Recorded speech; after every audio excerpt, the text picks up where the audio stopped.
The beriberi union case 1960. ఈ case గురించి బ్యాక్గ్రౌండ్తో సహా డీటెయిల్డ్గా తెలుసుకుందాం. 1958లో ఇండియా మరియు పాకిస్తాన్ మధ్య ఒక బౌండరీ సెటిల్మెంట్ అగ్రిమెంట్ జరిగింది. దీన్ని నెహ్రూ నూన్ ప్యాక్ట్ అని అంటారు. ఇండియా వైపు నుంచి ప్రైమ్ మినిస్టర్ జవహర్లాల్ నెహ్రూ, పాకిస్తాన్ వైపు నుంచి వాళ్ళ ప్రైమ్ మినిస్టర్ ఫిరోజ్ ఖాన్ నూన్ ఇందులో పార్టిసిపేట్ చేశారు.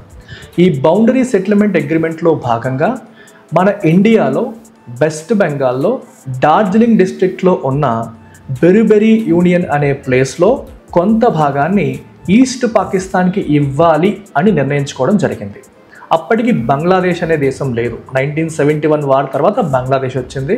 ఆ ప్రాంతాన్ని అప్పుడు ఈస్ట్ పాకిస్తాన్గా పిలిచేవారు. సో ఈస్ట్ పాకిస్తాన్కి బెరిబెరీ యూనియన్లో కొంత భాగం ఇవ్వాలి అని చెప్పి ఈ సెటిల్మెంట్లో భాగంగా నిర్ణయించడం జరిగింది.